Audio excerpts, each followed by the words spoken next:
ये तस्वीरें थानला से आ रही हैं। आज थानला ऐतिहासिक रूप से ज़बरदस्त एक ऐसा इस चीज़ का गवाह बना जहां पर दो लोगों ने यहां पर जैन साधु और साध्वी के रूप में दीक्षा ग्रहण की। ललित भंसाली एवं नव्या शाह ने जैन संत और साध्वी के रूप में, जैन साधु और साध्वी के रूप में यहाँ पर दीक्षा ग्रहण की। पूरे नगर को सजाया गया था।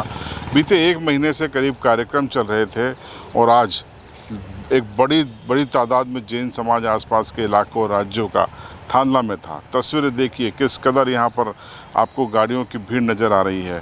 भव्य कार्यक्रम। इसके पहले कल तमाम धार्मिक गतिविधियाँ यहाँ पर हुई, कार्यक्रम आयोजित किए गए, एक बड़े धार्मिक जुलूस निकाला गया। आज भी ये प्रक्रिया दोहराई गई और यहाँ पर फिर विधि विधान से, जो जैन धर्म के विधि विधान है उसके अनुसार उनको दीक्षा दी गई। आपको बता दें कि थानला वो शहर है जहाँ पर जैन धर्म की ये परंपरा है कि यहाँ पर करीब 3 दर्जन से ज़्यादा यहाँ पर अभी तक साधु या साध्वी बन चुके हैं। थानला की एक हिस्सेदारी है जैन समाज के विकास में, जैन समाज की जो धार्मिक परंपराओं को आगे बढ़ाने में थानला ने इस बार फिर से उस जिम्मेदारी को निभाया है। देखिए इस दीक्षा पर क्या कहा, सुनिए।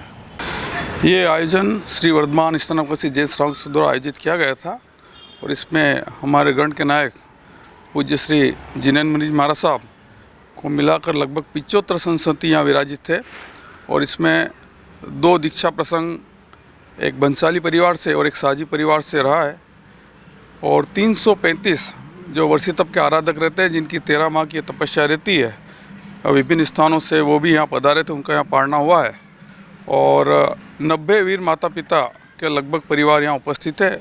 उनका बहुमान भी बंसाली परिवार द्वारा किया गया और इस जो कार्यक्रम था उसके जो मुख्य लाभार्थी थे वो स्वर्गीय श्रीमती शांताबाई सुरेंद्र कुमार जी तलेरा परिवार रहे।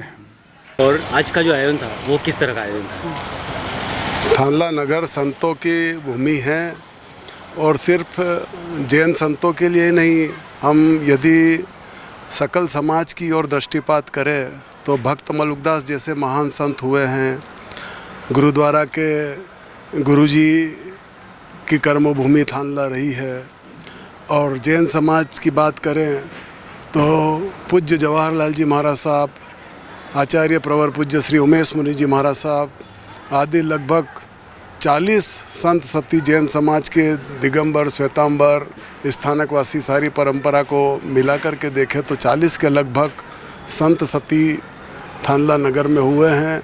और हमारे जैन समाज में बाहर के क्षेत्रों में, डूंगर, मालवा और निमाड़ के क्षेत्रों में तो ये माहौल बना हुआ है कि थानला कोई एक ज़मीन का टुकड़ा नहीं है, तीर्थ भूमि है कि भारत की एक छोटा सा आदिवासी क्षेत्र के ज़मीन का टुकड़ा नहीं है, तो तीर्थ भूमि है। यहाँ तो ऐसे महान संतों ने जन्म लिया है और अपना आत्मा का उत्थान साधते हुए जिन शासन की महती प्रभावना की है, समाज सुधार किया है।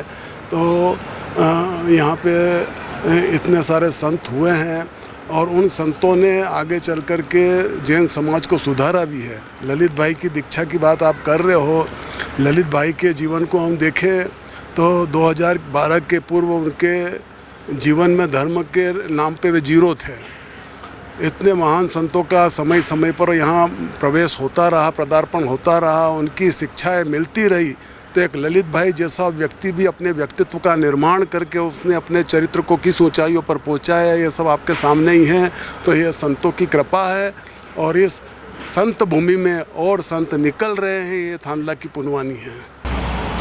तो थानला में आज ये बड़ा कार्यक्रम संपन्न हुआ जिसमें हजारों के संख्या में लोग शामिल हुए और थानला के ही 2 शख्स ने साधु और साध्वी बनकर एक संदेश दिया कि ये जीवन माया मोह है, जीव दया और विरक्ति यही प्रभु से मिलने का मार्ग है, ईश्वर से मिलने का मार्ग है। सिविल आयु की ओर से जो साधु बने हैं, जो साध्वी बनी हैं, उनको शुभकामनाएं। उन्होंने जिस मार्ग को चुना है उसके लिए शुभकामनाएं और थानला शहर को बधाई कि उन्होंने ऐसे लोगों को विदाई दी जो एक अच्छे मार्ग पर चलने के लिए निकल पड़े हैं। देखते रहिए सिविल आयु।